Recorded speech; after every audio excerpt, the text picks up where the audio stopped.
Have you ever looked into her eyes and felt a storm you couldn't name, a sweetness that silenced your caution, a gaze that made you forget the sharpness of your own sword? Brother, this isn't poetry, it's design. There is a realm of ancient knowledge that modern man has cast aside, not because it is untrue, but because it demands too much to understand. Socrates did not shy away from this truth. He stepped into it willingly, and what he found was not contempt for women, but a profound understanding of them, the truth that still haunts the soul of man today. He did not speak with bitterness, but with reason forged in fire. He saw that while men are shaped by clarity, women are woven in veils of mystery, not to belittle them, but to awaken us. For what is hidden should never be trusted blindly, and what enchants must first be understood before it consumes. The men of Athens mocked him. The jurors condemned him, but he smiled at their ignorance, because he knew a man who sees a woman only as she appears, not as she functions, is like a warrior seduced by the shine of his enemy's blade, beautiful and deadly. Socrates taught through questions. So ask yourself, why does she seek power in the shadows? Why is her affection laced with strategy? Why does her silence speak louder than her words? If you don't ask, you won't see. And if you don't see, you won't kneel in devotion. You'll kneel in delusion. In the Republic, Socrates spoke of the just soul, one governed by reason, not enslaved by appetite. But what of the man who builds his life around a woman he does not truly understand? That man is not building a soul. He is building a shrine to confusion. Socrates spoke of the tyrant soul, one ruled by desire, always thirsty, never still. Gentlemen, how many today wear the cloak of reason, while secretly bound by the hunger for feminine validation? How many build kingdoms, not for legacy, but to impress a woman who will not stand? Once the gates fall, understand this. Socrates was not warning you about her. He was warning you about yourself. When you do not understand her nature, she is not your enemy, and she is not your savior. She is the test, and every man must face it, or be broken beneath the weight of his own illusions. You were taught to chase beauty, but Socrates knew beauty is the bait. What matters is the intention behind it, and this is where men fail. You pursue form and forget essence. You crave her touch and ignore her pattern. You do not study. You fall. And when you fall, she does not catch you, not because she is cruel, but because it is not in her design to do so. She selects, she tests, she adapts, but she does not build. That is your task, your curse, and your crown. A man, Socrates said, must live an examined life that includes your thoughts about her, your desires, your weaknesses, your longing. If you don't examine them, she will, not to wound you, but because her nature requires it. Just as the river does not hate the rock it wears down, the woman does not hate the man she outmaneuvers. She is simply obeying her nature. But the question is, are you obeying yours? Some men thought power came from votes, silver, applause. But he, Socrates, knew the truth. Real power belongs to the man who cannot be deceived, especially by what he loves. That is where the journey begins. You were not born to orbit around her. You were born to govern yourself. Socrates taught that the unexamined life is not worth living, but even more dangerous than an unexamined life is an unexamined desire. And nowhere is desire more disguised, more camouflaged, than in the realm of women. Desire wears the mask of devotion.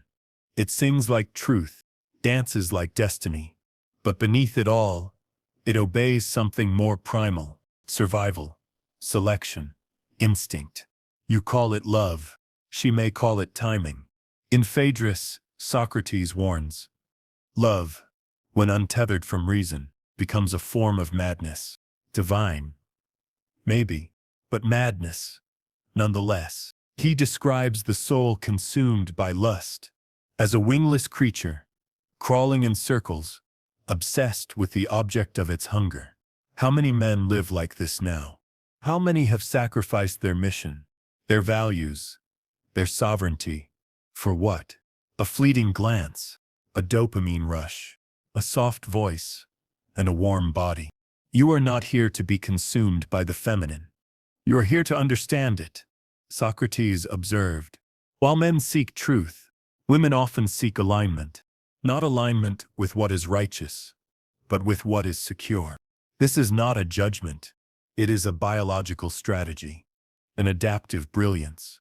But you must see it clearly. She does not look for what is noble. She looks for what offers survival, what signals strength, status, and stability. In her world, your intellect does not seduce her. Your ambition does, your certainty, your command of reality. But if you hand her the crown, before you wear your own, she will not kneel. If you place her above your mission, she will test you, and you will fall. Not because she is cruel, but because you revealed that your soul is for sale. Socrates believed the soul has three parts: reason, spirit, appetite. The highest man is led by reason. But when appetite, sexual, emotional, social, takes control, the man dissolves. He no longer leads. He follows, not her, but his hunger for her. You know these men. You've seen them. Men who only shine when she shines on them. Men who kneel not knowing which altar they kneel before. Men who would burn their principles just to keep her warm. And you, if you do not awaken, will become one of them. Socrates lived among those who mistook noise for wisdom, beauty for virtue, charm for truth. He saw through it all, and when he challenged it, they silenced him. But his voice still speaks, not to the crowd, not to the flatterers, but to you, the man who dares to see clearly. He saw that women, by nature, are attuned to the present, to feeling, to safety, to the now. Men, on the other hand, are cursed and blessed with the burden of vision. Your mind reaches toward the future. Your soul aches for legacy. Your bones carry the weight of a mission. But vision is heavy, and the feminine offers you a beautiful temptation to forget it, to trade it for comfort, for warmth, for the illusion of peace. You must not. Your peace must be rooted in clarity, not her compliance. She will test your frame. She will test your certainty. She will reflect your weakness back to you with surgical precision. And if you have not mastered yourself, she will master you, not with hatred, but with instinct. Socrates did not teach men to hate the world, but to question it. Not to fear confusion, but to shine a light on it. So shine that light. Not with suspicion, but with understanding. She is not your anchor. She is the tide. Do you see the difference? You must become a philosopher of your own instincts. Socrates warned, more in silence than in speech, that a man's downfall rarely comes from the spear or the state, but from the desires he refuses to examine. And no desire haunts men more than the longing for the feminine mystery they never truly understood. The tragedy is not that man needs her. It's that he doesn't know why he needs her. And in that blindness, he builds her into a goddess, then resents her when she doesn't perform miracles. The truth, she was never meant to complete you. She was meant to test you. In Gorgias, Socrates dismantles the lie that pleasure equals good, that what feels right is right. He stripped away the illusion that validation, especially from others, especially from women, is a sign of virtue. It is not. What Socrates exposes is chilling to the modern man. Your pursuit of her approval, it is not noble. It is the symptom of a man who has forgotten his purpose. You do not need her eyes on you. You need your soul to stand upright in the dark. Men today are not collapsing for lack of talent, but from a rot of internal disorientation. They read her moods more fluently than they read their own values. They recite the lines she likes, but forget the words they once swore to themselves in silence. You think you're being romantic. She thinks you've lost your edge, and she's right. She cannot love what she does not respect, and she cannot respect what she can control. Socrates didn't spell this out in modern terms, but the architecture of his thought reveals it. He saw harmony not as sameness, but as every soul in its rightful order.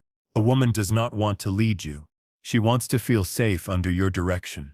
But when you abdicate that role, when you make her emotions your compass, her approval, your mirror, her affection, your prize, you cease to be a man.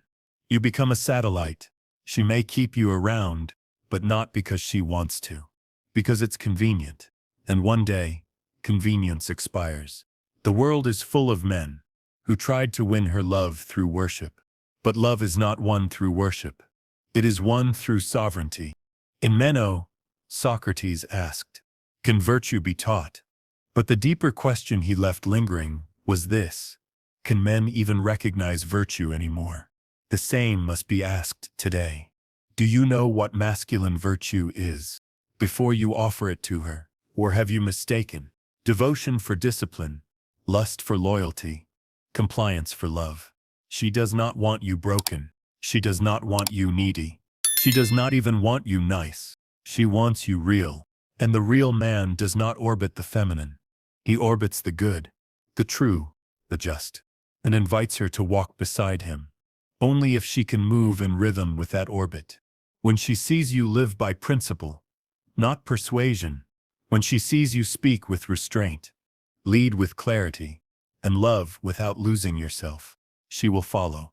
Not because you demanded it, but because you deserved it. That is the paradox Socrates understood. Power does not come to the man who seeks it. It comes to the man who does not need it, especially not from her.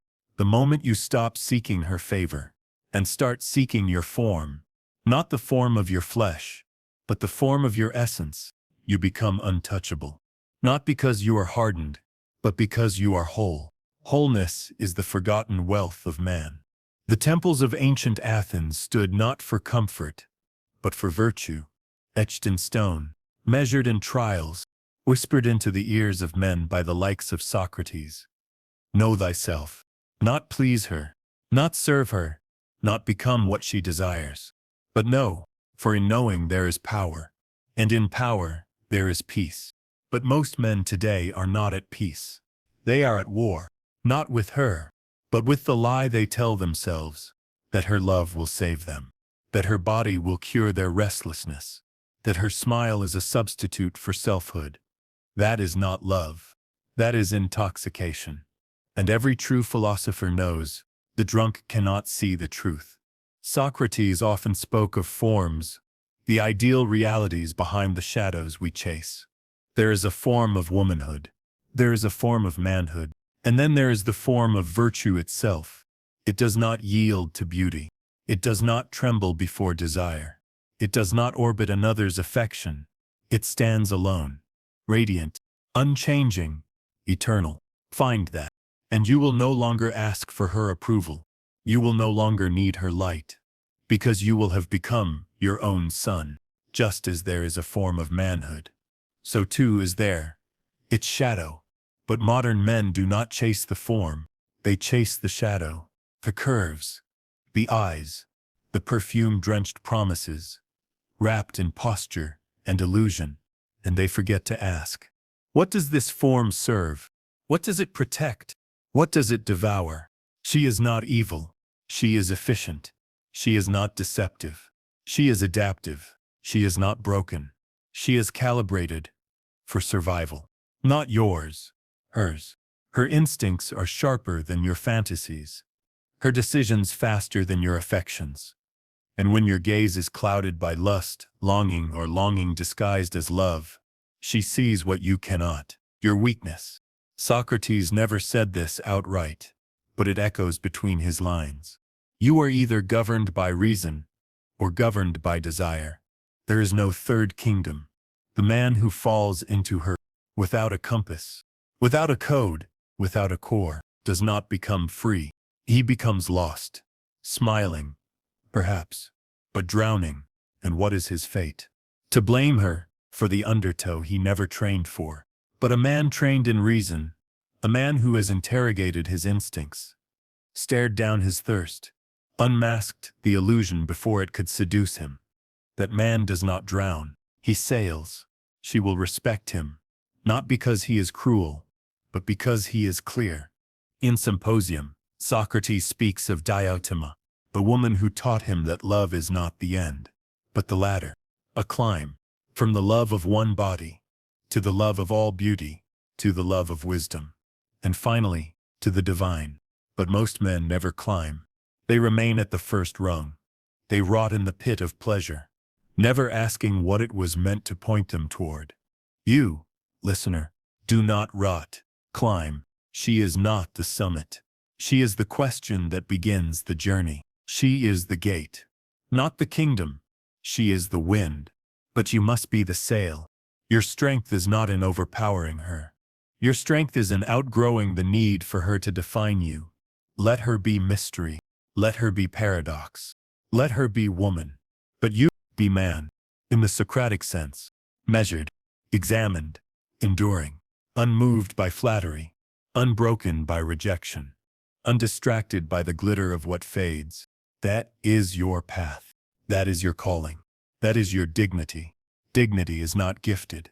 It is forged in the heat of silence, in the weight of rejection, in the cold clarity of nights when no one is watching and no one is coming to save you. That is where Socrates would have you build, not in her arms, not in her validation, but in your own unshakable inner court. The man who depends on her warmth to feel whole has no fire of his own. The man who bends his will to preserve her affection will eventually break, and she will not pick up the pieces, not from cruelty, but from nature. Because even she is looking for a man who does not need her, but chooses her, with full awareness of what she is and what she is not. She is not your therapist. She is not your savior. She is not the mirror of your manhood. You are. You use her gaze to ask if you matter. You want her to see you. Then stand where men rarely stand, in solitude, in discipline, in mastery, without the need to be seen at all.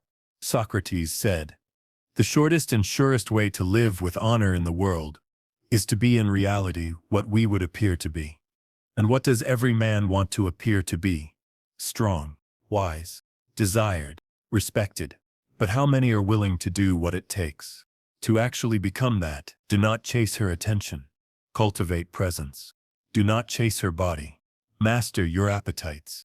Do not chase her love. Offer her your truth, and let her respond as she will. This is what Socrates meant by the examined life. Not just your thoughts, your motives, not just your philosophy, your posture, not just knowing what the soul is, but knowing what your soul does when confronted with beauty, temptation, and rejection. Because that moment, when she pulls away, when she withholds, when she tests you, that is the sacred trial. That is the arena. That is where most men fall to their knees and betray their own throne. But not you. You stand. You hold. You choose reason over reaction. You understand. She is not the obstacle. She is the signal. If her affection shatters your focus, the weakness was already in you. If her silence breaks your spirit, the silence was always yours. Do not resent her for being what nature made her. Study her, teach her, respect her design, without surrendering to it. She is wind, uncatchable, changeable, wild. But you are the mast. You do not rage when the wind shifts. You adjust your sail. That is manhood. Not control, not conquest, but unbreakable orientation. This is the secret the world won't tell you. This is the truth your schools and scripts and soft philosophies have buried under a pile of comforting lies. But Socrates, he whispered, it still through every parable, every paradox, every poisoned cup. Be unshaken. Because when you are unshaken, she will feel it. Not in fear, but in awe. And she will know, this one cannot be moved. And when she knows you cannot be moved, she will do what her nature demands. She will orbit, not out of submission, but selection. Not as a prize to your posture, but as a response to your power. For women in the truest sense, do not fall for men. They align with them. They mirror strength, not sympathy. They follow rhythm, not words. They seek heat, not the flame that dances, but the fire that endures. Socrates would never have begged for her loyalty.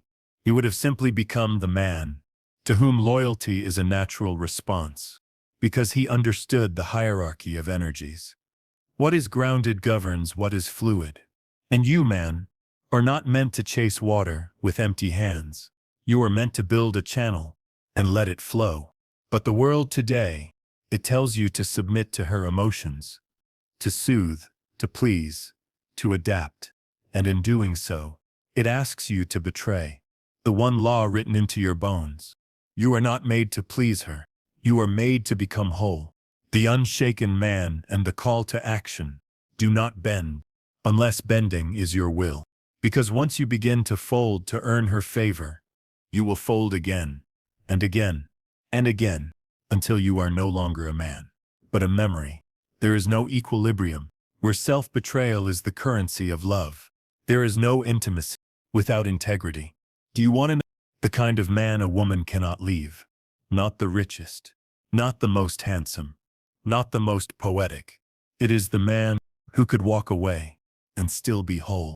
Because the moment she senses that you cannot walk, that your soul is chained to her presence, that your fire dims when her light is gone, she knows you are no longer fire at all. You are a candle, flickering, fragile, and ultimately forgettable. But the man who holds his line, who smiles through rejection, who continues his mission, regardless of her mood or movements, that man becomes gravity. She cannot help but feel it, even when she runs. Socrates knew this. He lived it. While others debated in vanity, he dismantled illusion. While others sought applause, he sought alignment with what is true, and nothing is truer than this. A man's essence must be unmoved by the approval of others, especially the one he desires, because she will test your core, not to destroy it, but to locate it. When she raises her voice, do you crumble? When she withholds affection, do you grovel? When she threatens to leave, do you lose your direction? These are not arguments. They are examinations. And every time you fail, she loses faith. Not because you are unworthy, but because you have shown her that your kingdom is made of sand. She cannot trust a man who needs her more than he needs himself. You think the pain is punishment, but the pain is invitation to rise, to refine, to become the kind of man who can love without losing, lead without dominating, feel without falling apart. This is not stoicism in the empty sense. This is sovereignty. It is the masculine essence, stripped of addiction. It is the soul of Socrates, calm, composed, and impossible to control. And that, brothers, is the beginning of love that does not enslave. You were not made to kneel at the altar of affection. You were made to stand at the gates of truth and guard them with your life. This is what Socrates taught, not with slogans, but with sacrifice. In his final moments, he chose death over dishonor, silence over compromise, truth over comfort. And what is that truth for you today? It is this: you must not fear her nature, nor seek to rewrite it. You must master your own. The woman is not the battlefield. She is the mirror, the test, the tension that reveals your fault lines. And most men fail because they were never taught that the feminine is not here to complete your soul. She is here to challenge it. If you embrace that, she becomes the forge. If you resist it, she becomes the flame that burns you. Do not ask her to be simpler. Become wiser. Do not ask her to stay. Become the man she doesn't want to leave. Do not ask her to soothe your wounds. Heal yourself so deeply that your scars become scripture. In the end, Socrates gave no commandments. He asked questions, questions sharp enough to pierce illusion, to awaken the soul, to strip away every mask we wear. And if you dare to follow that path, you will lose things, illusions, addictions, entitlements. But what you gain is everything. You gain clarity, that rarest virtue in an age of noise. You gain calm, the kind of stillness that cannot be manipulated. You gain power, not over others, but over yourself. And in mastering yourself, you will have already conquered the world. Let them call you cold. Let them call you distant. Let them say you are too detached, too logical, too firm. These are the cries of a world that fears men who cannot be bent. The return of the unshaken man. Because such men do not obey trends. They do not fall to temptation. They do not sell their soul for a kiss. They stand, not because standing is easy, but because falling is no longer an option. And in that stance, you become a beacon. Other men will see you and remember who they were meant to be. And that ripple will reach farther than you will ever know. So to you, the man listening in silence, in reflection, in that ancient ache that only the wise can feel, I say this: rise. Rise without rage. Rise without apology. Rise without fear. Not against her, but for yourself. Do not run from her tests. Do not resent her power. Simply meet it with something greater, your own unshakable being. And when you do, the game ends, the illusions die, the soul ascends. This message is not for the masses. It is for the few, the seekers, the builders, the kings without crowns, who have not forgotten the fire. If you have felt the weight of these words, share them, let them echo. Not to flatter men, but to feed the truth. Because men everywhere are starving for it. And if you've been fed, feed others. Let this be the beginning of your return. Not to dominance, but to discernment. The world does not need louder men. It needs clearer ones. Be that man, and walk forward, unshaken.